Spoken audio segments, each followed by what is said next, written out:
Hello students, मैं दीपिका सरफराज, पंडित जवाहरलाल नेहरू कला एवं विज्ञान स्नातकोत्तर महाविद्यालय बेमेतरा में अतिथि सहायक प्राध्यापक वाणिज्य विभाग में पदस्थ हूँ। आज हम कंटिन्यू करेंगे अपना टॉपिक जो हमने छोड़ा था, विक्रय प्रबंधन के दायित्व, रिस्पॉन्सिबिलिटी। अब पहला हमने देखा था स्वयं के प्रति दायित्व क्या है। अब देखेंगे कि सेल्स मैनेजमेंट का संस्था के प्रति क्या दायित्व है। तो पहला है संस्था के प्रति वर्ग अनुभव करना।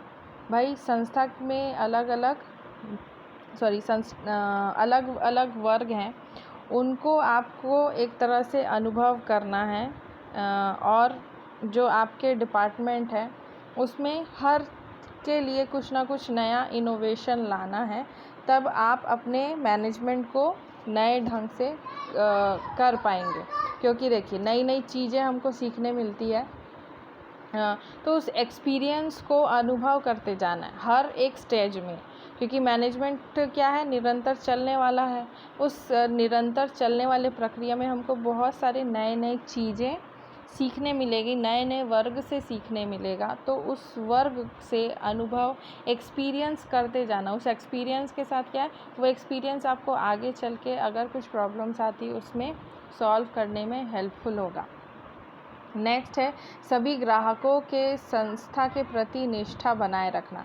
अब जो भाई आपके ग्राहक हैं उनका निष्ठा आपको बनाए रखना है, उनको जो आपने बिलीव दिलाया है उसको आपको बनाए रखना है, क्योंकि आप अगर बिलीव नहीं दिला पाएंगे, आपके कस्टमर डाउन होते जाएंगे तो आपका मार्केट भी तो डाउन होगा। तो इसलिए आपने जो परफेक्शन के साथ अपने कस्टमर को सेटिस्फाइड किया है, उस सेटिस्फेक्शन को बनाए रखना है। आपकी क्वालिटी से, आपकी प्राइजिंग से, आपकी फैसिलिटीज़ से उसको हमेशा अप टू डेट रखिए।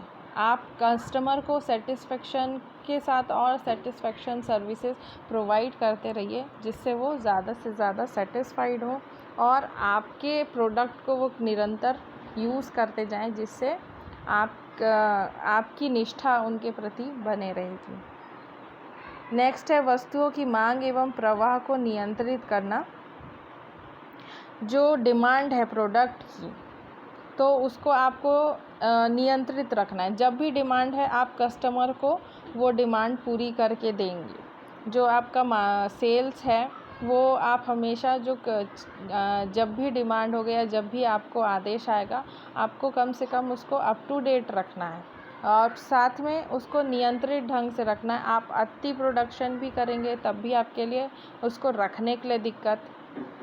तो इसलिए प्रोडक्शन वैसा करिए जैसा डिमांड है उसके अकॉर्डिंग आपको प्रोडक्शन करना है और उसमें कंट्रोल बनाए रखना, क्योंकि आपको क्वालिटी भी तो मेंटेन करनी है। उस क्वालिटी के मेंटेनेंस के साथ ही तो आप अपने कस्टमर का दिल जीत पाएंगे, उनको सेटिस्फाइड कर पाएँ। तो सेटिस्फेक्शन को याद रखते हुए आपको एक जो डिमांड है उसको नियंत्रित करके चलना है। नेक्स्ट है विक्रय लागतों में कमी लाने का प्रयास। भाई आपकी डिमांड अगर जैसे पहले पॉइंट में मांग ज़्यादा है तो आपको आपकी जो प्रति इकाई लागत है वो कम होते जाए, क्योंकि प्रोडक्ट की जितनी ज़्यादा डिमांड होगी आप टाइम टू टाइम उसका प्राइस चेंज करेंगे तो आपको उससे ज़्यादा से ज़्यादा अर्निंग होगी। तो क्या होता है, अब जितना डिमांड है तो क्या प्रति इकाई भी लागत कम लगने लगती, लेकिन डिमांड ना हो और आपको बनाने में एक प्रोडक्ट में ज़्यादा खर्चा होता है। तो भाई उस लागत को कम करने के लिए आपको ज़्यादा से ज़्यादा प्रयास करते रहना चाहिए। नेक्स्ट है सभी अभिलेखों व रिपोर्टों पर शोध ध्यान देना चाहिए। भाई आपने जो भी सेल्स मैनेजमेंट क्या होता है, एक तरह से उसमें भी बीच बीच में रिसर्च होती है। मार्केट यानी सेल्स मैनेजमेंट से, सेल्स से रिलेटेड जितनी भी शोध होती है वो आपको टाइम टू टाइम करना चाहिए। तो जो आपने रिपोर्ट बनाई है, जो आपने शोध किया है, उस शोध को ध्यान दीजिए। उससे आपने क्या रिज़ल्ट पाया है उस रिज़ल्ट को ध्यान में रखिए, ताकि फ्यूचर में भी क्या होता है हमारे पास वो प्रॉब्लम्स बार बार। शोध हम क्यों करते हैं, प्रॉब्लम्स को देखने के लिए, प्रॉब्लम्स को जानने के लिए और सॉल्यूशन को ढूंढने के लिए। तो उस सॉल्यूशन को आप निरंतर क्या है, आपके द्वारा जो बनाई गई रिपोर्ट है उसको एक बार रिसर्च करते रहिए कि हमको कब क्या प्रॉब्लम हुई थी, तो हमने क्या सॉल्यूशन निकाला था। तो उस शोध को अगर आप ध्यान में रखेंगे तो क्या होता है, हमारी जो दोबारा रिपीटेड प्रॉब्लम भी होती है वो एक तरह से सॉर्ट आउट हो सकती है। भले उसके लिए हम उस टाइम पे उसके अकॉर्डिंग, उस टाइम के अकॉर्डिंग हम सॉल्यूशन ढूंढते हैं। अगला है विक्रय लक्ष्यों की प्राप्ति के प्रयास करना चाहिए। अब ये संस्था का ही तो दायित्व है, या क्या कहना चाहिए, आपके मैनेजमेंट का दायित्व है कि जो आपका लक्ष्य है उसकी प्राप्ति को प्रयास करें। आपका लक्ष्य क्या है, ज़्यादा से ज़्यादा विक्रेता तक आप वस्तु पहुंचा पाएँ। एक तरह से विक्रेता तक आप वस्तु सही टाइम पे सही मूल्य पे पहुंचाएंगे, तब तो वो कंज्यूमर तक पहुंचाएंगे ना। तो कंज्यूमर तक आपको पहुंचाना है प्रोडक्ट। तो उन ज़्यादा से ज़्यादा आप प्रोडक्ट कितने अच्छे तरीके से और बेस्ट तरीके से आप प्रोडक्ट को बेच सकते हैं कस्टमर को, तो उससे क्या होगा, जो आपका लक्ष्य है प्रॉफिट अर्न करना, कम लागत में ज़्यादा प्रॉफिट अर्न करना, वो आपको ज़्यादा से ज़्यादा कैसे मिलेगा उसके बारे में आपको सोचना चाहिए। नेक्स्ट है संस्था के अन्य विभागों के साथ सहयोग। अब भाई आप क्या हो, सेल्स मैनेजमेंट एक विभाग है, आपको अदर जो विभाग है आपकी संस्था में, उस विभाग के साथ भी सहयोग करना है, तभी वो आपको सहयोग कर पाएंगे। भाई आपको अगर प्रोडक्शन डिपार्टमेंट प्रोडक्शन करके ही नहीं देगा, मार्केटिंग डिपार्टमेंट आपको मार्केट के बारे में बताएगा ही नहीं, कैसा मार्केट है क्या है, आपको पैकेजिंग लेबलिंग नहीं करके देगा, तो आप कैसे प्रोडक्ट को सेल करेंगे भाई। क्योंकि आप एक मैनेजमेंट संस्था का हिस्सा हो, तो उस संस्था के जो बाकी विभाग हैं उनके साथ आप सहयोग नहीं करेंगे, तो आपको वो सहयोग नहीं करेंगे, तो आपका जो एम है, इससे पहले वाला पॉइंट जैसे लक्ष्य, वो जो विक्रय लक्ष्य है आप उसकी प्राप्ति नहीं कर सकते। इसलिए आपको अपने बाकी विभागों के साथ सहयोग करना है, तभी आप अपने विक्रय लक्ष्य को प्राप्त कर पाएंगे। तीसरा है ग्राहकों के प्रति क्या दायित्व है सेल्स मैनेजमेंट का, टूवर्ड्स कंज्यूमर क्या रिस्पॉन्सिबिलिटी है। भाई पहला है उसमें ग्राहकों के साथ घनिष्ठ संबंध बनाना।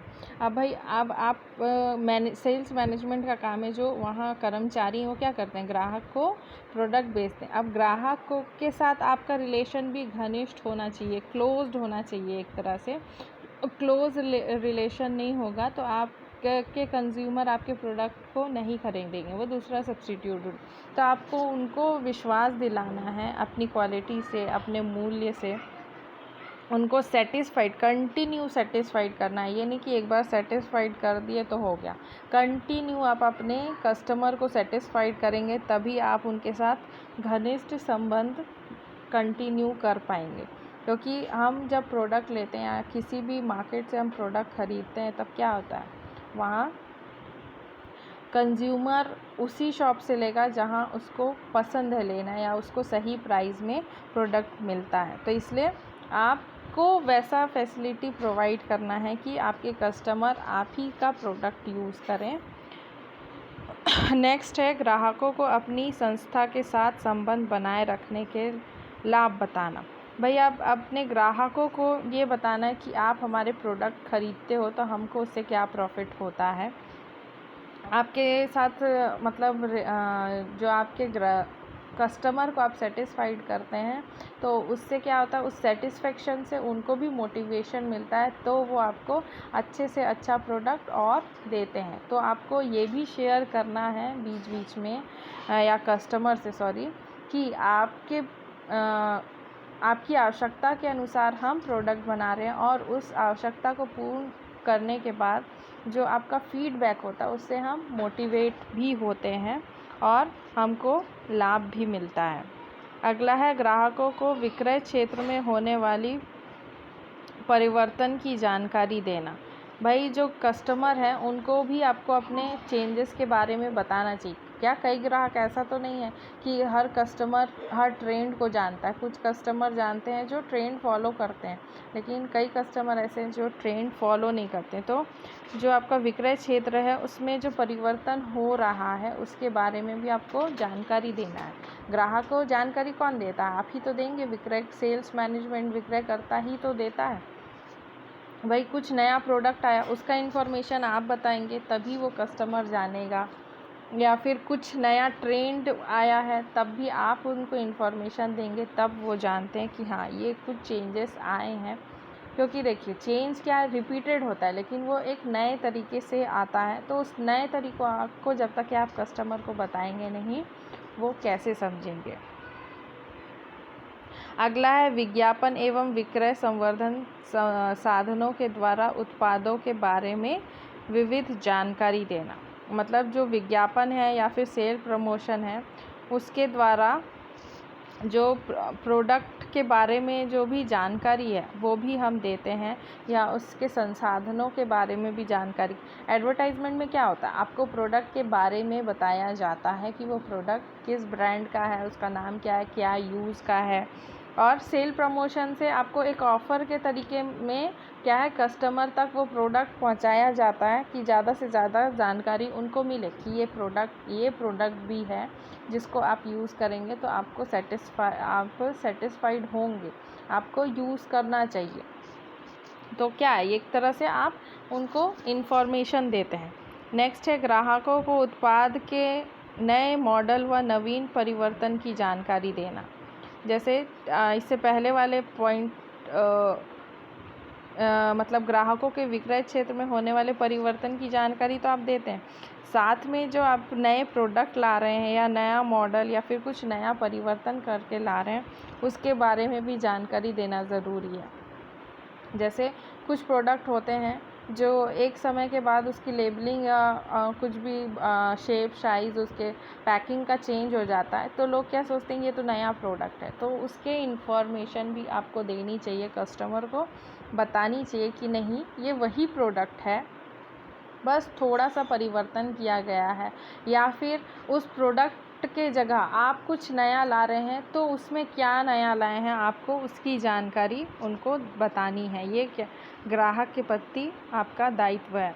नेक्स्ट है उनकी शिकायतों को कुशलतापूर्वक दूर करना। भाई कस्टमर को आपके प्रोडक्ट से अगर कोई प्रॉब्लम हो रही है तो आप क्या कस्टमर सर्विस जो होता है उसमें उनकी जो प्रॉब्लम है उसका सॉल्यूशन ढूंढना चाहिए, या फिर उनको ढूंढ के बताना चाहिए, उनके शिकायतों को रेक्टिफाई करना चाहिए।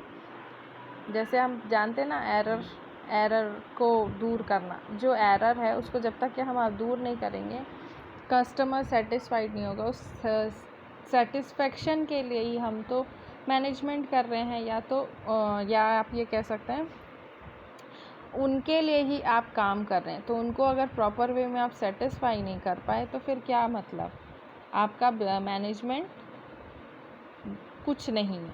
आपको कस्टमर के लिए ही करना है, तो कस्टमर ही की शिकायतें जो हैं आप उसको दूर नहीं कर पा रहे, अरे भाई प्रॉब्लम्स हो रही हैं तो सॉल्यूशन भी तो आप ही देंगे क्योंकि प्रोडक्ट आपका है।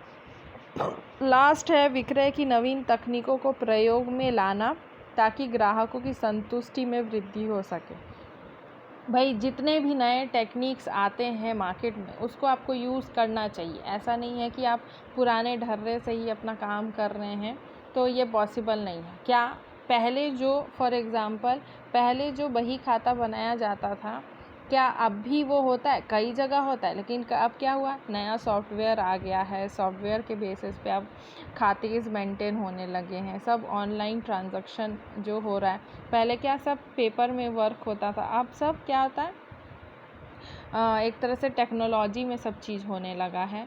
तो जो भी नया तकनीक आ रहा है उसको आप उसकी हेल्प लेके ग्राहकों को संतुष्ट करना बहुत ज़रूरी है, बिकॉज़ कस्टमर ही तो आपके लिए कौन है, राजा हैं, आपको प्रॉफिट अर्न कराते हैं, आपको ख्याति प्राप्त कराते हैं। तो भाई जब तक कि आप उनको कुछ नया नहीं देंगे, कुछ नया उनको नहीं बताएंगे, तो वो पुराने चीज़ों में एक टाइम के बाद हर कोई बोर हो जाता है। लाइक दैट ही कस्टमर भी उस प्रोडक्ट से बोर हो जाएगा। अगर आप उसमें कुछ भी थोड़ा सा भी चेंज करते हैं तो उससे क्या होता है, उनकी संतुष्टि में, जो ऑलरेडी संतुष्ट थे लेकिन कुछ आप नया उसमें फ़ीचर ऐड करेंगे तो और आपसे संतुष्ट होते हैं। जैसे आपने देखा होगा बाइक्स आजकल क्या होता है, तुरंत नया मॉडल आता है, तुरंत नई नई चीज़ें आ रही हैं। 4 व्हीलर्स हो गए, उसमें ये चीज़ फॉलो हो रही है। इलेक्ट्रॉनिक्स के जो प्रोडक्ट्स हैं उसमें ये सब चीज़ होता है कि तुरंत आप नया फ़ीचर लाके नए मॉडल के रूप में, नाम वही है, मॉडल का नाम चेंज कर दिए और प्रोडक्ट ले आए। तो ये क्या है, एक तरह से नए नए जो प्रयोग होते हैं तकनीक का, उससे ग्राहक को संतुष्टि मिलती है। तो thank you, be safe, be healthy.